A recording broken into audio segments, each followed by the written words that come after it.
నమస్తే, నేను Yogita. Welcome to సత్యాగ్రహి. తన గొంతుతో కోట్లాది మందిని ఉర్రూతలూగించిన జానపద కోకిల ఇప్పుడు కన్నీళ్ల పర్యంతమవుతోంది. తెలంగాణ గడ్డ మీద నుంచి పుట్టిన ఒక సామాన్య గొంతు ప్రపంచవ్యాప్తంగా గుర్తింపు తెచ్చుకుంది.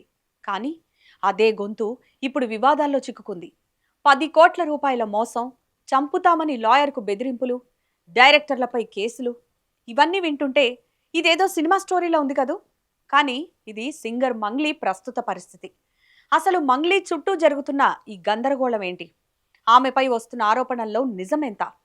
దర్శకుడు వేణు ఉడుగుల ఎందుకు మంగ్లీపై సంచలన ఆరోపణలు చేశారు అనేది ఈ వీడియోలో చూద్దాం. ప్రస్తుతం సోషల్ మీడియాలో హాట్ టాపిక్ గా మారిన విషయం మంగ్లీపై వచ్చిన చీటింగ్ కేసు. మంగ్లీ, ఆమె తమ్ముడు శివ, మధు అనే వ్యక్తి కలిసి దాదాపు 100 మందిని మోసం చేశారని బాధితులు ఆరోపిస్తున్నారు. బిజినెస్ లో పెట్టుబడి పెడితే భారీ లాభాలు వస్తాయని నమ్మించి సుమారు 10 కోట్ల రూపాయల వరకు టోకరా వేశారనేది ప్రధాన ఆరోపణ. ఇక్కడే అసలు ట్విస్ట్ మొదలైంది. బాధితుల తరఫున పోరాడుతున్న ప్రముఖ లాయర్ సుబ్బారావును చంపేస్తామని బెదిరించినట్లు కూడా వార్తలు వస్తున్నాయి. సాక్షాత్తు లాయర్ సుబ్బారావు పోలీసులకు ఫిర్యాదు చేయడంతో ఈ వ్యవహారం రాష్ట్ర వ్యాప్తంగా సంచలనం సృష్టించింది. అంతటితో ఆగకుండా టాలెంటెడ్ డైరెక్టర్ వేణు ఉడుగుల పేరు కూడా ఈ వివాదంలోకి రావడం అందరినీ ఆశ్చర్యపరిచింది. ఈ ఆరోపణలపై మంగ్లీ మౌనంగా ఉండలేదు. ప్రెస్ మీట్ పెట్టి తన ఆవేదనను వెళ్లగక్కింది. నాకు పాట తప్ప ఇంకేం తెలీదు, పాటే నా ప్రాణం అంటూ కన్నీళ్లు పెట్టుకుంది. తనపై వస్తున్నవన్నీ కక్షపూరిత ఆరోపణలని, తన ఎదుగుదలను ఓర్వలేక కొందరిలా చేస్తున్నారని ఆమె వాదించారు. అంతేకాదు, తప్పు చేసిన వారు శిక్ష అనుభవించాలని, తనపై తప్పుడు ఆరోపణలు చేస్తున్న వారిపై రివర్స్ కేసు కూడా పెట్టింది. ఇటీవలే సిపి సజ్జనార్ను కలిసి తన గోడు వెళ్లబోసుకుంది. పోలీసుల దర్యాప్తులో నిజానిజాలు బయటపడాల్సి ఉంది. అయితే ఆమె అనూహ్యంగా యాంకర్ శ్రీముఖి పేరు తెర మీదకు తెచ్చింది.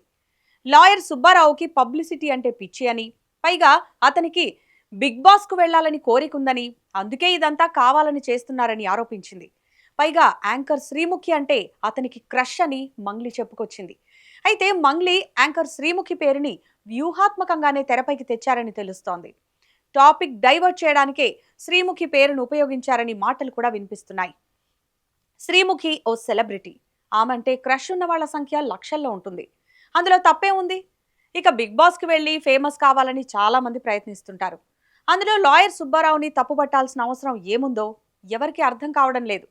అయితే ఇక్కడే డైరెక్టర్ వేణు ఉడుగుల ఎంట్రీ ఇచ్చారు. అసలు ఈ కేసులో తన పేరెందుకు బయటకొచ్చిందో తెలియదంటూ ఆయన చెప్పుకొచ్చారు. సరిగ్గా ఇక్కడే ఆయన సింగర్ మంగ్లీకి సూటిగా ప్రశ్నలు సంధించారు. అసలు మంగ్లీకి రమావత్ మధుకి మధ్య ఉన్న సంబంధం ఏంటో బయట పెట్టాలని డైరెక్టర్ వేణు ఉడుగుల డిమాండ్ చేశారు. మంగ్లీ తాను త్వరలో పెళ్లి చేసుకోబోతున్నామంటూ రమావత్ మధు పబ్లిసిటీ చేశారని వేణు ఉడుగుల చెప్పుకొచ్చారు. మంగ్లీ పేరు చెప్పే డబ్బులు వసూలు చేశారని డైరెక్టర్ వేణు ఉడుగుల ఆరోపించారు. డబ్బులు అంతా కూడా మంగ్లీ నివాసం ఉంటున్న ఫ్లాట్లోనే తీసుకున్నారనే వీడియో ఒకటి వచ్చింది కదా, మరి దానికి మంగ్లీ ఏం సమాధానం చెబుతుందని వేణు ఉడుగుల ఆమెను ప్రశ్నించారు. ఈ స్కామ్ కు తనకు సంబంధం లేకపోతే మంగ్లీ మొదట కేసు పెట్టాల్సింది రమావత్ మధు పైన కదా, మరెందుకు లాయర్ సుబ్బారావుపై కేసు పెట్టారని చెప్పి మంగ్లీని ఇరకాటంలోకి నెట్టారు వేణు ఉడుగుల. లాయర్ సుబ్బారావు బాధితుల తరఫున వస్తే ఆయనపై ఫిర్యాదు చేయడం ఏంటని వేణు ఉడుగుల మంగ్లీని నిలదీశారు.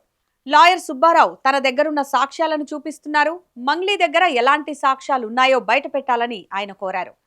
రమావత్ మధుని పోలీసులు విచారిస్తే అన్ని నిజాలు బయటపడతాయని డైరెక్టర్ వేణు ఉడుగుల తెలిపారు. తనకు రమావత్ మధుకు ఎలాంటి సంబంధం లేదని మంగ్లీ ఎందుకు చెప్పడం లేదని ఆయన నిలదీశారు.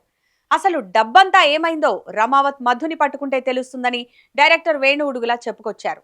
ఆయన చెప్పిన మాటలను చూస్తుంటే రమావత్ మధునే ఈ స్కామ్ మొత్తం నడిపారని అర్థమవుతోంది. మరి అతని పేరును మంగ్లీ ఎందుకు బయటకు తీయడం లేదో అర్థం కావడం లేదు. ఇక మంగ్లీకి వివాదాలు కొత్తేమీ కాదు. గతంలో ఆమె పాడిన బోనాల పాట కూడా పెద్ద దుమారమే రేపింది. ఆషాఢమాసం బోనాల సందర్భంగా పాడిన పాటలో అమ్మవారిని ఉద్దేశించి ఉపయోగించిన కొన్ని పదాలు భక్తుల మనోభావాలను దెబ్బతీశాయని పెద్ద ఎత్తున విమర్శలొచ్చాయి. దేవతను మొక్కినట్టు కాకుండా తిడుతున్నట్టుగా ఉందని పొలిటికల్ లీడర్లు సైతం మంగ్లీపై విరుచుకుపడ్డారు. తెలంగాణ సంస్కృతిని కించపరిచారనే ఆరోపణలను ఆమె అప్పట్లో ఎదుర్కోవాల్సి వచ్చింది. గతంలో ఒక బర్త్డే పార్టీ సందర్భంగా డ్రగ్స్ వాడారనే రూమర్స్ వచ్చాయి. పోలీసులు శాంపిల్ సేకరించడం కలకలం రేపాయి. ఎలాగైతేనే ఆ కేసు నుంచి ఆమె ఈజీగానే బయటపడ్డారు. ఇక రీసెంట్ గా కన్నడ హీరో ధ్రువ సర్జా నటించిన కేడి ది డెవిల్ చిత్రంలో మంగ్లీ పాడిన సర్కే చునర్ తేరీ సర్కే అనే పాట కూడా తీవ్ర వివాదాస్పదమైంది. ఈ పాటలో పదాలు, చిత్రీకరణ అశ్లీలంగా ఉన్నాయని, మైనర్ల మనస్తత్వాలపై ప్రభావం చూపుతుందని ముంబైకి చెందిన ఒక లాయర్ కేసు వేశారు. దీంతో ఈ పాటను ఏకంగా బ్యాన్ చేయాల్సి వచ్చింది. ఈ విషయంలో మంగ్లీ బహిరంగంగా క్షమాపణలు కూడా చెప్పారు. ఒక కళాకారిణిగా మంగ్లీ ఎంతో ఎత్తుకెదిగింది. అయితే వరుస వివాదాలు ఆమె కెరీర్ను ఇప్పుడు ప్రశ్నార్థకంలో పడేశాయి. ఈ 10 కోట్ల చీటింగ్ కేసులో అసలు దోషులెవరు? మంగ్లీకి ఇందులో సంబంధం ఉందా లేదా అనేది పోలీసుల విచారణలో తేలాల్సి ఉంది. ఏది ఏమైనా ఒక సామాన్య గిరిజన యువతిగా కెరీర్ స్టార్ట్ చేసి ఈ స్థాయికి చేరుకున్న మంగ్లీ ఇలాంటి వివాదాల్లో చిక్కుకోవడం ఆమె అభిమానులను కలవరపెడుతోంది.